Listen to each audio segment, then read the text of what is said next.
बिस्मिल्लाहिर्रहमानिर्रहीम। जनाब बिलाल साहब, बहुत बहुत शुक्रिया मुझे मौका देने का। मैं सिर्फ ये अर्ज़ करूँगा कि इस वक्त हमें देखना ये है कि सूबे भी हैं दुनिया में और बगैर सूबों के भी काम चल रहा है। और उसमें मिसाल बांग्लादेश की है, जहाँ पर उन्होंने 8 डिवीजन्स बना के और उसके नीचे सब डिवीजन्स हैं और टोटल 64 हैं बगैर प्रोविंस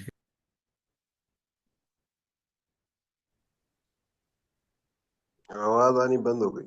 के है। जैयर साहब। ये आवाज़ आ रही है? हाँ, आप अब आइए जी, आप बात कीजिए। मैं ये अर्ज कर रहा था कि मैं ज़ाती तौर पे ये समझता हूँ कि पाकिस्तान में सारा कुछ जो है वो फेल हुआ है, लेकिन इसकी जिम्मेदारी जो है वो कोई लेने को तैयार नहीं है। ना सियासतदान लेते हैं, ना कोई और इस्टेब्लिशमेंट लेती है, और ना हमारी ब्यूरोक्रेसी लेती है, ना जजेस लेते हैं। बेसिकली हुआ ये है कि इस वक्त पाकिस्तान को तकरीबन 3 से 5% जो टॉप के लोग हैं उन्होंने एक तरह से गस्प किया हुआ है। इसको मैं अंग्रेजी में कहता हूँ इलीट कैप्चर। और ये इलीट कैप्चर आप जब तक नहीं तोड़ेंगे, चाहे आप मौजूदा निज़ाम रखें, चाहे आप सूबे बना दें या सूबे से आगे चले जाएं, ये लोग जब तक इनसे हमारी एक तरह की जंग जो है वो नहीं जीती जाती, उस वक्त तक पाकिस्तान में कोई अच्छे से अच्छा ली कुआन यू भी आ जाए तो भी वो कामयाब नहीं हो सकता। और आप अंदाजा इससे करें कि जो लेटेस्ट सूरत हाल है इस वक्त, जिस तरह कुछ फिगर्स बताई हैदर अब्बास रिजवी साहब ने, वो तो मतलब 15 साल की है। जो लेटेस्ट इस साल का बजट है उसका हजम पाकिस्तान का 17 ट्रिलियन है, यानी 17 खरब रुपए। उस 17 ट्रिलियन में हमारे पास तकरीबन 6 trillion, 5 to be exact 5.7 trillion हमने एग्जेम्पशंस के लिए अलग कर दिया है। उससे आप अंदाजा करें कि जी बाकी गरीब आवाम जो है वो इन एग्जेप्शंस का बोझ गरीब आवाम पे जाना है। एक दूसरी बात मैं ये बताऊं कि करप्शन की या नाअहली की या जो भी आप कहें, लिमिट इस तरह क्रॉस हुई है कि जो एफबीआर है वो अपनी हिम्मत से, अपनी मेहनत से और अपनी कोशिश से जो टैक्स ले रहा है वो 2 से 3% से ज्यादा नहीं है। और बाकी टैक्स जो है वो ऑटोमेटिक जो है उनके खजाने में जमा हो जाते हैं।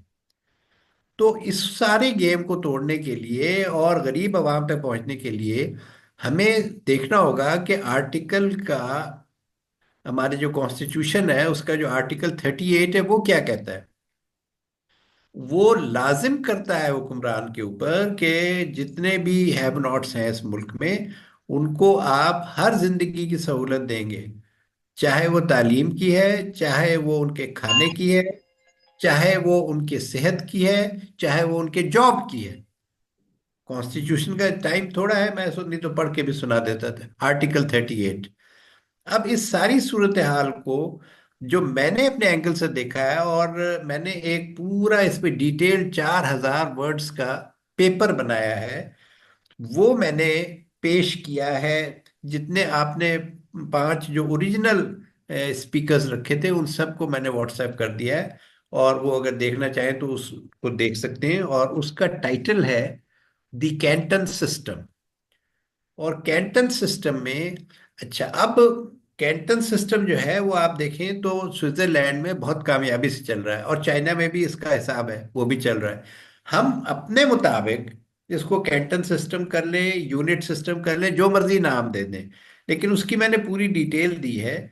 और उसमें जो मेन थीम है वो ये है कि पाकिस्तान की प्रॉस्पेरिटी, गवर्नेंस और काउंटर टेररिज्म, इन तीनों चीजों पे मैंने बहुत डिटेल आपको लिख के पेश किया है कि किस तरह से यहाँ पे पाकिस्तान की गुर्बत दूर हो सकती है, गवर्नेंस बेहतर हो सकती है और टेररिज्म से जान छूट सकती है।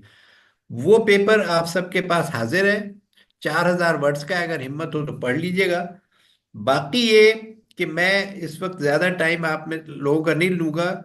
उसकी वजह यह है कि अभी मैंने देखा है कुछ नए स्पीकर्स भी ऐड हो गए हैं, तो वो लोग अगर कहेंगे तो मैं उनको भी पेश कर दूंगा। मेरी राय ये है कि cantons is the answer of Pakistan all the ills, जिसमें हम सबसे बड़ी बात, मैं रिपीट करूंगा अपना ये खत्म करने से पहले बयान, कि हमें इलीट कल्चर को, इलीट कैप्चर को, सॉरी, ब्रेक करना है। Thank you.